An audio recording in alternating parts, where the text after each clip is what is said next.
자, 여러분, 우리 키핵심 여러분, 자, 7강을 보시면요, 취득세에서 취득이라는 게 뭐냐? 자, 그러면 취득세 취득은 우리 사실상 취득용과 승계 취득용으로 나눠진다고 그랬습니다. 근데 취득세는 사실상 취득만 하면 원시 취득이든 승계 취득 불문하고 과세해야 돼요. 사실상 취득은 물론 원시 취득과 승계 취득으로 나눠지는데, 그럴 때 이 원시 취득이요, 건축물 건축하거나 민법상 시효 취득하거나 토지를 매립한 척에 취득하거나 다 취득세가 부과됩니다. 다만 원시 취득에 과세되지 않는 경우가 있었죠. 머리 글자를 따서 차, 기, 항, 선의 경우는, 자, 차기, 항, 선의 경우는, 차, 기, 항, 선의 경우는 원시 취득은 과세하지 않는다는 거, 승계 취득에 한해서 과세한다. 헷갈릴 때는 현대자동차에서 자동차를 여러분 원시 취득했을 때 취득세 부과하면 소비자들에게 전가시키는 것을 생각하시면 되겠습니다. 승계 취득에 한해서만 과세한다는 거, 원시 취득은 과세 안 한다는 거. 다만 승계 취득용은 또 자, 유상 취득과 무상 취득으로 나눠지는데 상속 증여 같은 무상 취득도 과세한다. 그래서 유상 무상을 불문하고 취득세 과세한다는 걸 꼭 기억합니다. 다음 보겠습니다, 여러분. 자, 취득세 취득이라는 게 뭐냐 그랬으면 취득세 취득은 한마디로 사실상 소유권 취득이라고 그랬습니다.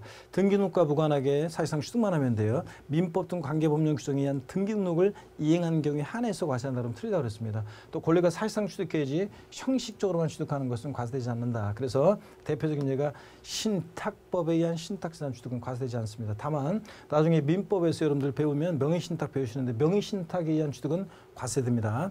종중 명의신탁은 합법이죠, 여러분들. 부부 명의신탁하고 그럴 때, 자, 종중재산인데 개인 명의로 명의신탁할 때 취득세 부과돼요. 또 명의신탁 해지에서 개인에서 종중으로 다시 올 때도 취득세 부과된다는 거. 명의신탁은 과세하고 신탁법에 의한 신탁산 취득은 과세되지 않습니다.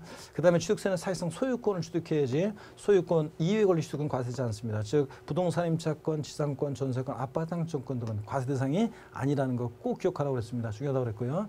자, 넘어갑니다.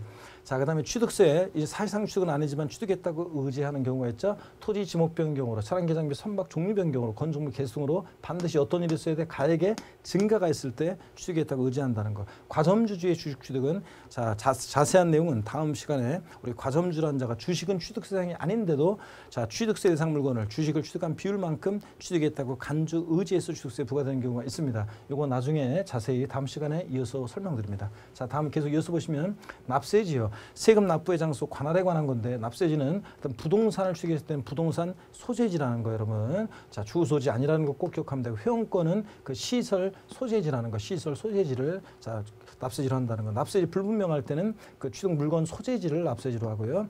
같은 취득 물건이 둘 이상의 지자체에 걸쳐 있을 때는, 자, 소재별로 안분합니다. 한 곳에 몰빵하지 않고. 어떻게 안분하느냐? 자, 시가 편액 비율로 안분한다는 거, 여러분. 면적 비율이 아니라는 걸 이걸 꼭 기억하셔야죠, 여러분들. 자, 이렇게 해서 면적 비율로 안분한다고 바꿀 수도 있습니다.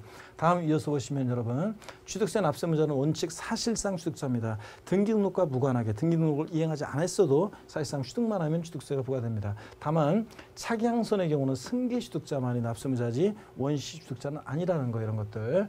자, 그 다음에 이 내용은 뭐 지금 여러분들이 볼 필요 없습니다. 나중에, 자, 여러분들 문제풀이 과정할 때 설명드리겠습니다. 등록면허세에 관한 내용도 좀 이해가 있어야 되기 때문에 넘어가고요. 주체구조 취득자가 되는 경우, 자, 건축물의 조작 설비, 부대 설비에 속하는 부분을 주체구조 취득자 이외자가 가설했을 때 누가 납세무자냐? 주체구조 취득자가 함께 취득한 것으로 간주합니다. 그 말은 주체구조 취득자가 납세무자, 건물주가 납세무자지 가설한 자 아니라는 거. 세금 징수 편리를 위해서 그렇게 합니다. 자, 어차피 건물과 일체가 되기 때문에 그렇습니다. 자, 상속으로 취득한 자산, 유증 포함해서 상속으로 취득한 자산은 상속인 각자가 납세무자입니다. 자, 근데 공동상속의 경우는 공동상속인들이 취득세 납부에 대해서 연대 납세무가 있다 없다? 있다는 거. 나중에 재산세를 배우면요, 헷갈리게, 자, 상속으로 취득한 자산에 대한 취득세 납세무자는 상속인 각자, 대한민국이 만세, 삼형제가 있으면 각자, 대한민국이 만세가 각자가 납세무자가 되는데, 상속으로 취득한 물건에 대한, 근데 주된 상속자다 또는 상속인 가운데 민법상 상속 지분이 가장 높은 자다, 이렇게 바꿔요. 아니고 상속인 각자입니다. 다만 공동상속의 경우 상속인들은 연대 납세무가 있다 없다? 있다는 거, 여러분 아시면 되겠습니다. 자, 이렇게 해서 다음 또 이어서 보시면, 주택조합이나 주택재건축조합이 조합원용으로 취득하는 부동산은 누가 납세무자냐? 조합원입니다. 조합 아니에요. 단 비조합원용 부동산은 제외한다는 말은 조합원이 납세무자가 되는 것에서 제외하는 거니까, 단지 내 상가라든가 일반 분양분 같은 비조합원용 부동산은, 자, 조합원이 납세무자가 되는 것에서 제외하니까 누가 납세무자냐? 조합이 납세무자가 된다는 거. 조합원용 부동산은 조합원, 요거 기억하시면 되고요. 공유물로 취득하는 부동산은 공동소유자 각자가 납세의무자입니다. 갑과 을이 50%씩 지분으로 어떤 부동산을 취득한다? 그럼 갑과 을 공동소유자 각자가 취득세 납세의무자가 됩니다. 공동소유자가. 그 다음에 차량기 장비 선박 이건 별로 중요하진 않은데 종류변경, 지목변경하면서 가액이 증가했을 때 그 종류변경, 지목변경 시점의 소유자지 종류변경, 지목변경 후의 소유자가 아니라는 거예요, 여러분.